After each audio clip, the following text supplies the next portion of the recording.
Hey y'all, it's Bethany here. Welcome back to my channel, Bethany Brings Books.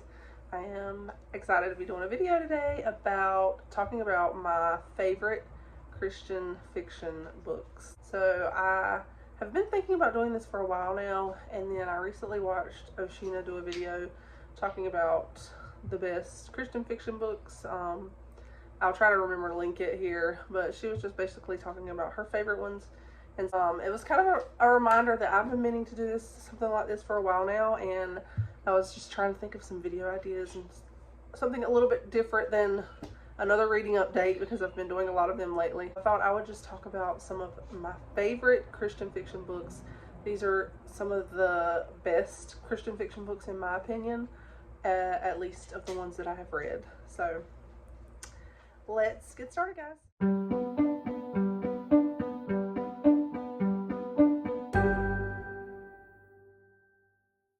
So first of all, I want to talk about the masterpiece, and when I think about my favorite books, this is one of the books that immediately comes to mind, and particularly favorite Christian fiction. This is like probably number one or tied for number one with a few other books, but this book is absolutely phenomenal and I highly recommend anyone read it, but it is just so good. I need to reread it. It was just, it swept me away. It's such a beautiful story of redemption and forgiveness and salvation, and just how God can redeem the worst of us and the most broken of us. And it's just beautiful. It's by Francine Rivers, and personally, in my opinion, I have read this one, and I've read Redeeming Love, and in my opinion, this one is better than Redeeming Love. Redeeming Love was a good book, but it's not like one of my all-time favorite reads. I really enjoyed it, but it's not an all-time favorite, and I should reread it to see like what I think now. But to me, this book, when I read it, I felt like it accomplished what Redeeming Love was trying to do. Just the whole the characters, their character growth, the character arc, it just felt better fleshed out in this story. So in this story we have Roman, who is, I'm trying to remember all the details. So he's like a Los Angeles artist, and he hires a new personal assistant, Grace Moore, and she has like her secrets and her struggles, and he also has his demons that he's struggling with. And he's like that rich businessman, playboy type person, and Grace is a lot different than that. And it's just the redemptive story of each of them, and I don't know how to go into I don't know how to really explain it other than that. The redemptive story in his life, in Grace's life. They are so broken, and both of them are so like, have just really messed up lives and messed up childhood, messed up past. They've been through so much. They're very scarred, but the redemption is beautiful, beautiful, beautiful in this. And I love that Francine did not make the guy be the girl's redeemer. Like, she finds herself in Christ and gets a solid foundation like that. In that way, gets a solid foundation in the Lord. She doesn't rely on Roman for her redemption. I really need to reread this because there are some of the details are like slipping my mind as I'm thinking about it now. There is an aspect of like graffiti art which completely changed my way of thinking about graffiti, and like I'll never look at graffiti the same. But this, y'all, it's just a phenomenal book. Highly, highly recommend it. I think out of every Christian fiction book that I've ever read, this one is just one of the most beautiful, absolutely beautiful, and I highly recommend that you read this. Next, another book that I highly recommend that I think everyone should read is The Lady and the Lionheart by Joanne Bischoff. This book I saw making its rounds a few years ago on Booktube, and then a few years later I started seeing it again. People talking about how amazing it was, so I finally picked it up, and y'all, this book blew me away. Like, just thinking about it right now makes me want to cry. I sobbed at the redemptive themes in this. It is one of the most beautiful Christian fiction books as far as like seeing the parallels of Christ and like having and there being like a Christ-like figure in the story. Meaning like one of the main characters just really demonstrates the love of Christ in his selflessness and in his sacrifice for some of the other characters in the story. And so that was so beautiful, so beautiful. We have a young lady who's a nurse, and it's in the early 1900s, I think, 1890s. This young lady is a nurse. She, as a nurse, in her role as a nurse, in her job as a nurse, she comes into contact with this man who is from the circus, and I believe, if I remember correctly, he's bringing a baby to her, to this hospital for care. And basically, if I remember right, the hospital kind of, because of the man being involved with the circus and maybe him not having money, I don't remember if he has money or if it's just because of the stigma of him being involved with the circus, they don't really want to provide the baby with care, if I remember correctly. And so she feels bad for them, and she decides to go help them, and she ends up becoming involved with the circus. And this main character, Charlie Lionheart, him and her, their lives become intertwined, and she sees his story as he is just several different ways that he is selflessly sacrificing himself for some people, and it's just beautiful. It's so beautiful. It's another one that really made me think differently about the circus, and like I about the people who were in the circus, and it was just absolutely beautiful. And there's just so many elements to this that really pointed me to Christ, and just made me think about how beautiful our redemption is in Jesus. And I highly recommend this. I think everyone should read this book. Like, everyone should read this book. Absolutely phenomenal Christian fiction book. The next book I'm going to talk about is Dangerous Beauty by Melissa Koslin. Now, this book is marketed as romantic suspense. It is Christian fiction, but I will say that the Christian elements in this, I don't really remember there being any as far as like spiritual themes. There really weren't any. It was very beautiful and like a very redemptive story, but it did not quite have those, like, just right off the bat, as far as in comparison to the other books in this, most of the other books in here.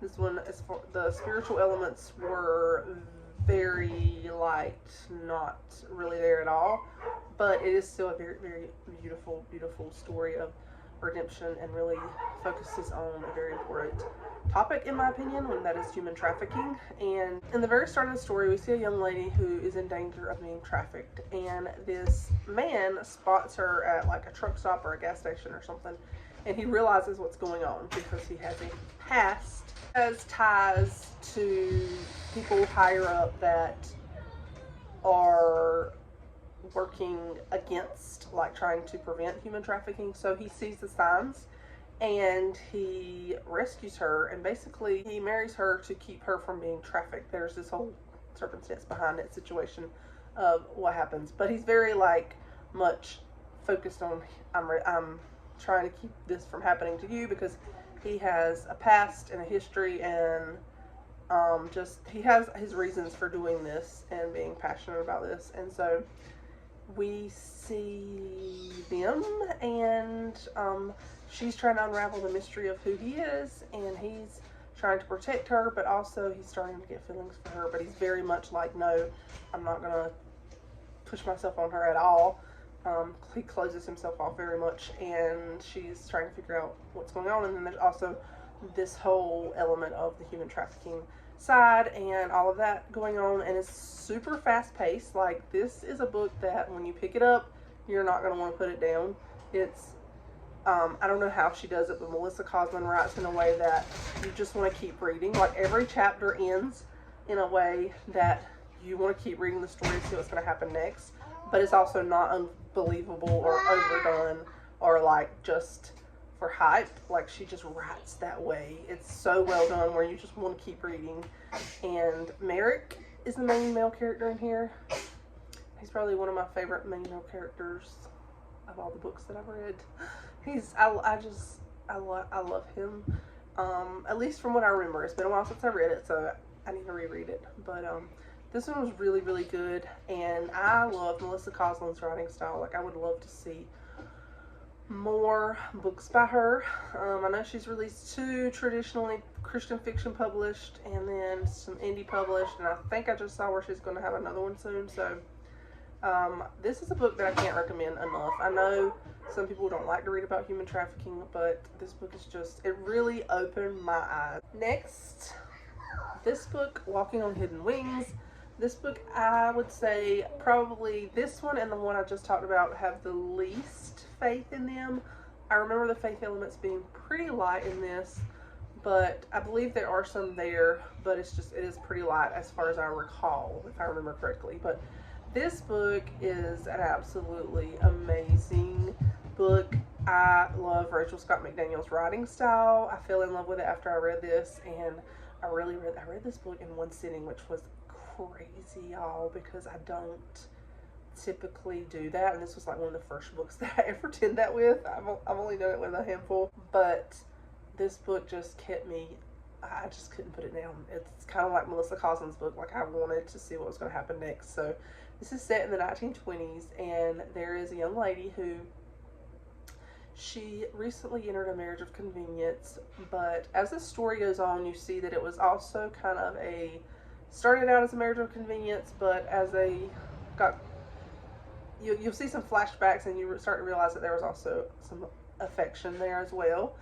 And when it opens up, it's been a few months since her marriage, and her husband is missing and presumed dead, and she's trying to figure out like who killed him. And she begins to investigate this, and all of a sudden, like within the first couple of chapters, there's this huge twist, and it's hard to talk about this without spoiling it, but there's just this huge twist, and she's just trying to figure out this mystery of who was out to get her husband. And the romance in this is superb, like perfectly sweet and just amazing, and I love the mystery elements to this. And while, again, like I said, the faith elements are lighter in this, I thought that this one was a really well done romance, mystery, 1920s. Her characters, I love her characters. It also has to do with flying a plane, and like a little bit of barnstorming elements and wing walking, I guess you would say. But a really good book. I highly recommend this one. If you like 1920s historical romance, it's really good.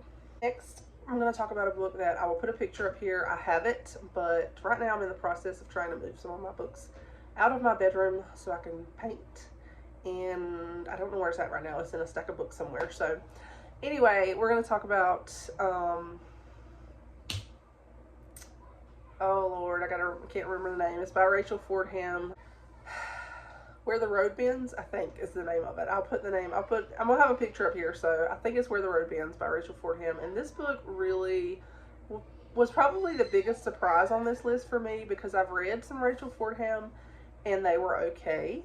One was really pretty good. I really enjoyed it. The other one was just very slow. I didn't enjoy it. And after the second one, I was kind of like, I probably won't pick her up again. Well, I heard so many good things about this that I decided to give it a try, and I was just, y'all, this is one of those books when they talk about like your heart is just aching as you read the story. my heart was just aching, but in a good way, over the beauty and the sweetness of this story. We have a young lady, this is set in the 1800s, we have a young lady who is in danger of losing her farm. She's basically all alone in the world, and so she decides to marry this man to try to keep her farm. And right before, like not long before the wedding is going to take place, she finds this stranger, like badly beaten on her property, and she decides to take care of him. You know, he's almost dead, and she takes care of him and kind of restores him back to health. And then there is some circumstances that happen, and her fate totally changes. Like her pathway just totally changes. And as the storyline continues, we see both of them, like their situations have just changed so drastically, and there's elements of forgiveness that have to come into the story. There's just really beautiful character growth and character arcs for both of them. Forgiveness in the middle of betrayal, and it is just so sweet and beautiful. And this one, if you like the show When Calls the Heart, this one, it feels like that type of story, but absolutely beautiful story. So sweet, probably the sweetest in this series, or in this collection of stories. Every time I think about this book, I get this like just feeling inside of like where I want to squeal, or just where I want to be like, because it's one of those books that makes you be like, it's beautiful. It's a beautiful story. Highly recommend it. Next, let's talk about another Francine Rivers, A Voice in the Wind. This book, y'all, is one of the most challenging, inspiring, convicting fiction books that I've ever read when it comes to like spiritually convicting. Set in the early church during the persecution of the Christians. The first few chapters, when I started reading this, I really had to push myself because the first few chapters are very gruesome, gory, dark, depressing. But then I got into it and I was just swept away by the storyline. It is a powerful story of this young lady who she is taken into slavery in Rome. She's taken into this captivity. She's a slave, yet she's a Christian. And during this time period, you kind of had to keep it a secret that you were a Christian, or otherwise you would be sent to the Colosseum, to the lions. The story just, it really outlines her faith in the middle of losing everything she has, in the middle of one of the most wicked time periods in history, in the middle of a really absolutely perverse culture. And the book doesn't shy away from that. We see the really dark parts of that time period, the dark parts of that culture, the perverseness, the paganism and immorality, and we see her standing up with faith through all of it. And there is a romance aspect that begins to develop, and then there is very much a twist at the end.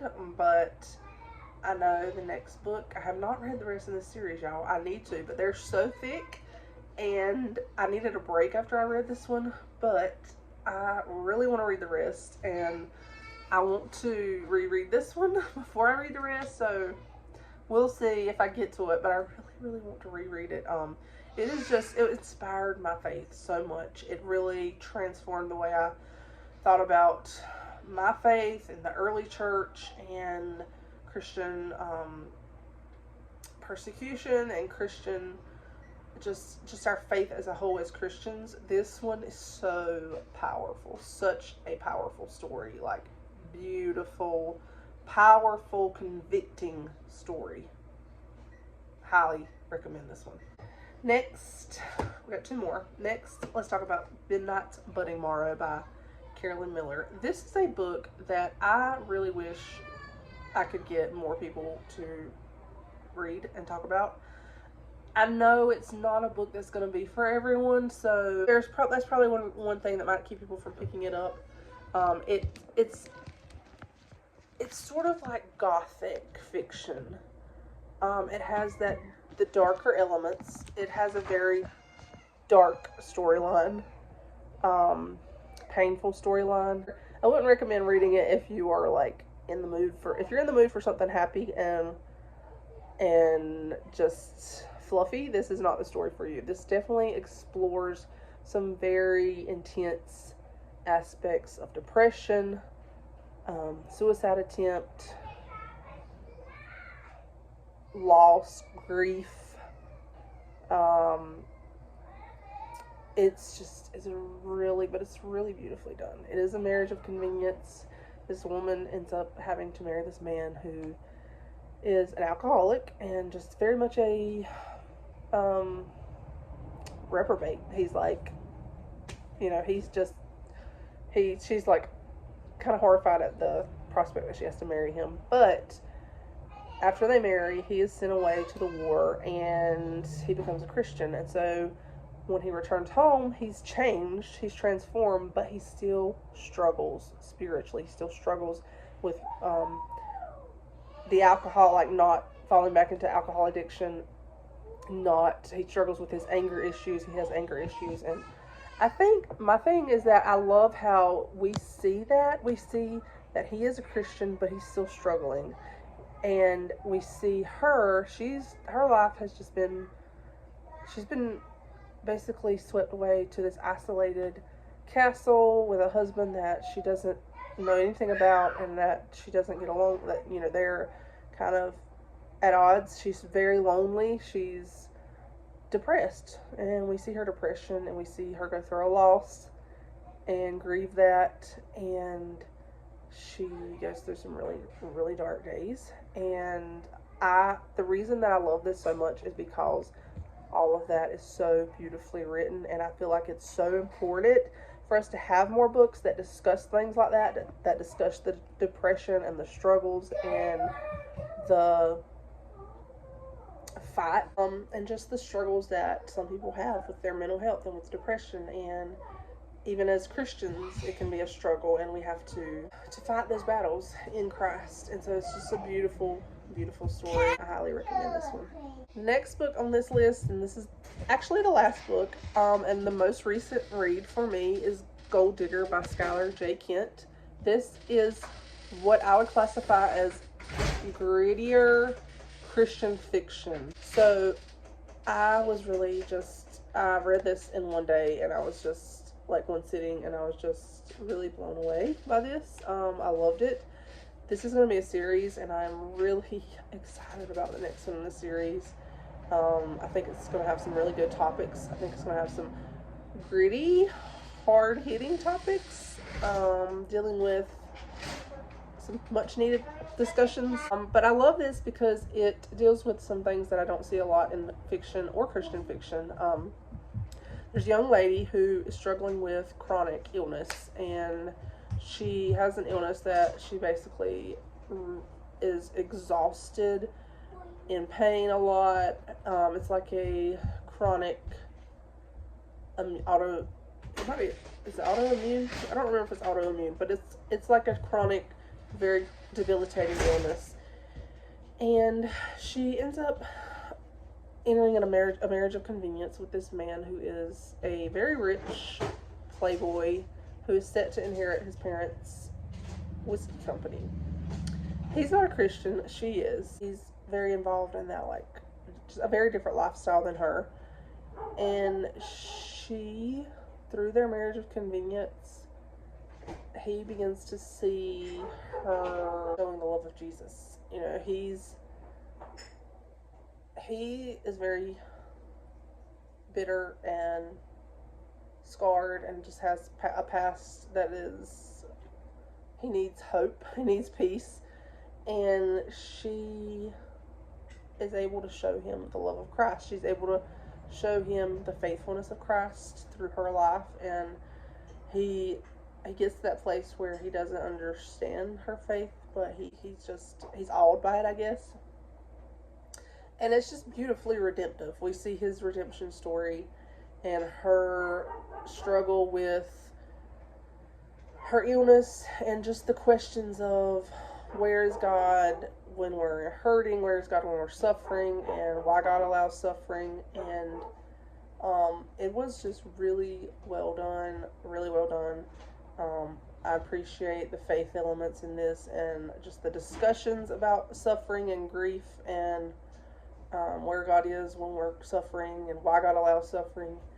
And I'm so excited to read more by this author. I think the next one is going to involve one of the main character in here. He has several brothers, and one of his brothers is a priest, and I think the next book is going to be him struggling with, I think there's going to be themes, from what I understand, it's going to be themes of like sexual struggles and redemption through that.